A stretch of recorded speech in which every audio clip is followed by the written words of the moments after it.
So these are dramatic, these are remarkable innovations that made PD today the largest bank in the country, overtaking BPI and Metrobank. How about this logo? Apple. Yes, good. You know, when Steve Jobs went back to Apple, Apple was starving, and when he went back, he introduced remarkable innovations, from iPad to iPhone to iPad. That's how they call it, iPad. And this was the iPad was introduced in 2001, and the iPad was in 2010. So 1 decade of the time span was 1 decade. Try to look at the net profit of Apple. No? When iPad was introduced in 2001, the net profit of Apple was 5.4 billion.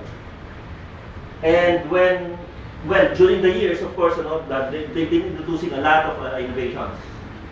And when they finally introduced iPad in 2010, the growth was stellar, I would say. It's 65 billion, about 1,203%. No?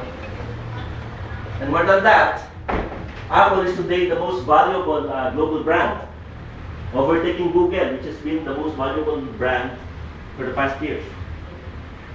You see how important innovation is, companies.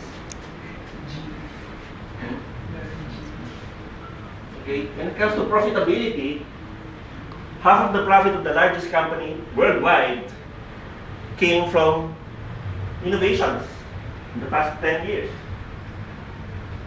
Corporate priority, this still remains among the top 3 concerns and priorities of CEOs worldwide. When it comes to spending, companies worldwide spent more than 503 billion in innovation in 2009. In fact, this was slashed. No? In 2008, it was higher. Because of the financial crisis, well, they made some slashing. But still, this is twice the GDP of Singapore. So what is the challenge of business today, particularly in innovation? I'd like to share with you this illustration. So companies think that they are making products. That's the primary goal of your company, to make product or to deliver service. But consumers, on the other hand, think of actually buying a service from you. You see the disconnect? Later on, let's go deeper. Companies actually come from a technical orientation. So what they have in mind are the specs, the efficiency of their products, etc. As long as what they have in mind, their prerogative is really to make the products efficient. But actually, consumers come from an affective orientation. They think of what your product could do to them, could affect their lives, could benefit them. So you see the disconnect now? They come from different orientations, right? I think this was captured well by Ted Levitt of Harvard before. That he said that the customers want, what they really want was to hire a product to do a job.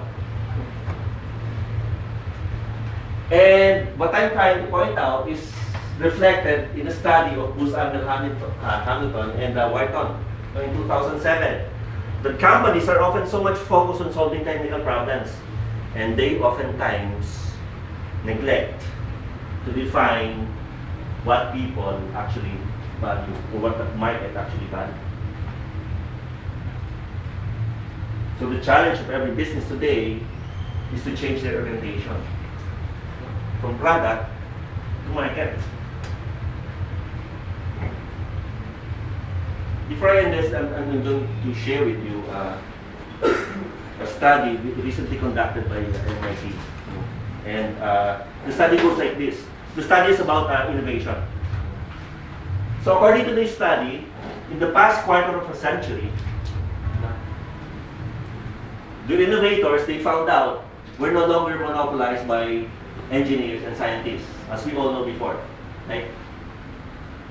But rather, The innovators today are ordinary people. No? These people may not necessarily be college grads. In fact, some of them are even college dropouts, or some of them did not even finish college.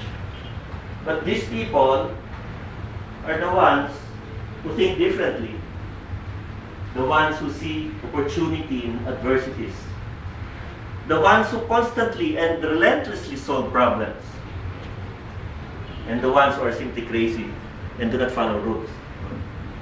So these are the innovators today. So you think everyone is a potential innovator?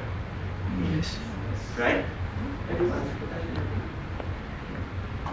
As long as we know what the market wants, as long as we find ourselves really in the position of really appeasing or satisfying that needs,